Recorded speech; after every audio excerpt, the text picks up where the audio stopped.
අයිබෝන් මම මේ වීඩියෝ එක කරන්න හිතාගත්තේ අපේ ඥානසාර හාමුදුරුවන්ට මූණහංගගෙන පර්ශ වචනයෙන් බැනවැදිච්ච ඒ මුස්ලිම් සහෝදරයට පිළිතුරක් දෙන්න. මම දැක්කා 4-5 දෙනෙක්ම ඒකට පිළිතුරු ලබා දීලා තිබ්බා. බොහොම හොඳයි. මම ගොඩක් ආඩම්බර වෙනවා ඒ ගැන.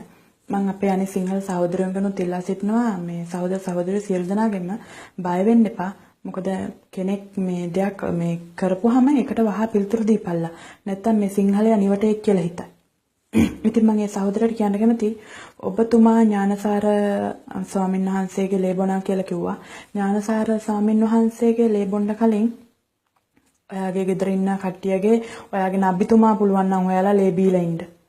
මොකද මේ එතුමා දේශනා කරපු ධර්මයේ නිසානේ අද මේ මුළු ලෝකෙම වෙනස් වෙලා තියෙන්නේ. ඔය ඔබතුමා කියනවා වගේ කුර්ආනේ ඔය කුර්ආනියක්ම තමයි අර අපේ සහෝදරයා කිව්වා වගේ.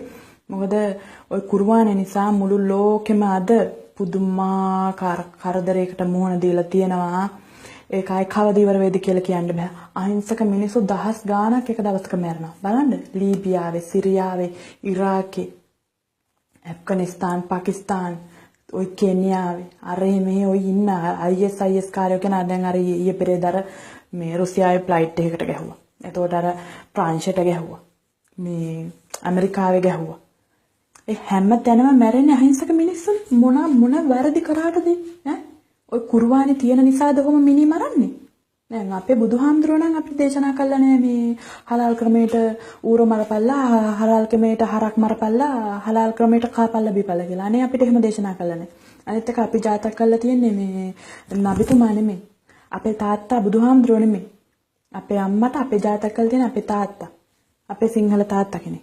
ඒක හින්දා අපි සිංහල මිනිස්සු බුදුහාමුදුරෝ දේශනා කරලා තියෙන්නේ ධර්මය. ඒ ධර්මය තමයි අපේ බුද්ධාගම. ඒ බුද්ධාගමේ හැටියට අපි ජීවත් වෙනවා. ඒක නිසා සිංහලයා ඉවසනවා. සිංහලයාගේ ඉවසීම නිවට කමකට ගන්න එපා කවදාවත්.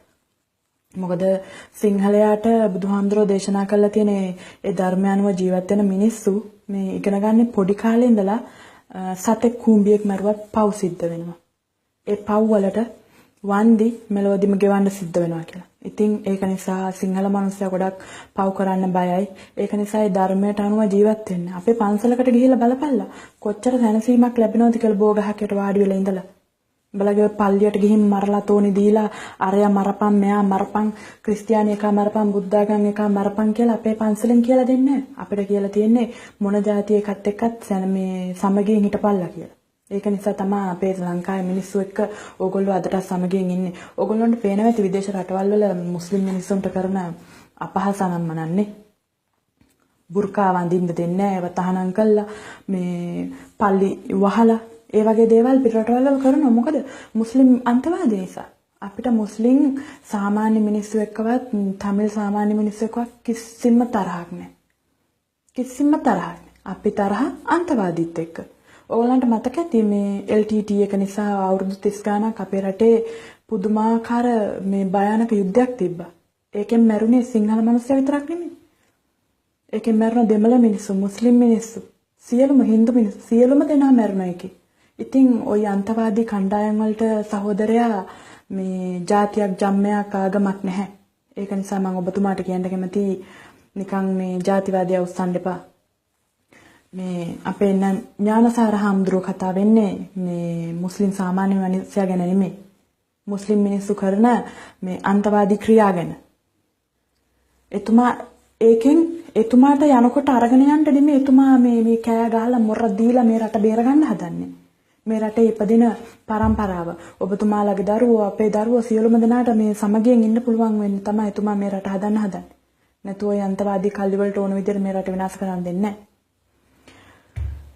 ඔබතුමාට අවසන් වශයෙන් මම කියන්න කැමතියි ඥානසාර හාමුදුරුවන්ගේ ලේබොන්ට තියා එතුමාගේ මේ කෙස් ගහකටවත් කරදරයක් කරන්න පුළුවන් නම් කරලා පෙන්නන්න.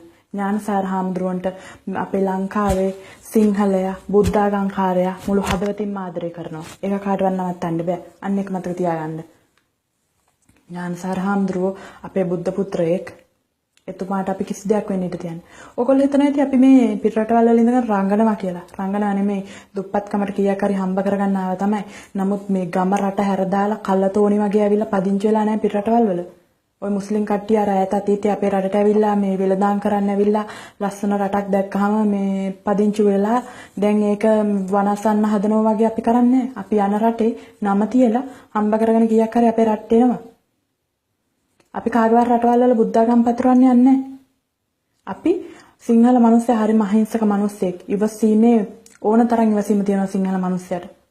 ඉතින් ඒ ඉවසීම නිවට කමකට ගන්න එපා සහෝදරයා. මම අවසාන වශයෙන් කියන්න කැමති මේ හොඳ පිළිතුරක් දෙන්න මේ මූණ එළිය දාගෙන හංගගෙන කතා කරන්න එපා. එළිය දාන කතා කරන්න මම බලාපොරොත්තුෙන් ඉන්නවා. ඒ වගේම අපේ සිංහල සහෝදරයන්ට මම කියන්න කැමති ඔය දැන් මේකට මේ මම හිතන්නේ පිළිතුරු වශයෙන් වීඩියෝ 5ක් 6ක් නිකුත් වෙලා තියෙනවා. මේ ටක් ගාලා උත්තර දෙන්න. බලාගෙන ඉන්න එපා. පරක් වෙන්න එපා. බය වෙන්න එපා. යකෝ සිංහලයෝ බයයිද? බය වෙන්න එපා. එළියට බහපල්ලා. රට බේරගනින්න. අවුරුදු 2500ක් තුරාවට අපි අපේ රට වෙනුවෙන් යුද්ධ කරලා තියෙනවා. අපේ මුතුන් මිත්තෝ. දන්නවනේ කියලා දෙන්න ඕනේ නැහනේ. ඒක නිසා නැගිටපල්ලා. කට ඇරපල්ලා රට වෙනුවෙන්. පාට පක්ෂ වලට බෙදලා රට විනාශ කරන්න දඟලන්න එපා. ඒක නිසා රට ආදරය කරන්න. තමන් මේ ලෝකෙට බිහි කරපු අම්මා ගාවට ඉන්නේ රට. ඒක නිසා රට ආරක්ෂා කරගන්න හැමෝම එකමෙන් එකට සිටින්න මම අවසාන වශයෙන් ඕගොල්ලන්ට කියනවා බුදු සරණයි දෙවි පිහිටයි ජය වේවා ශ්‍රී ලංකාවට. බයි.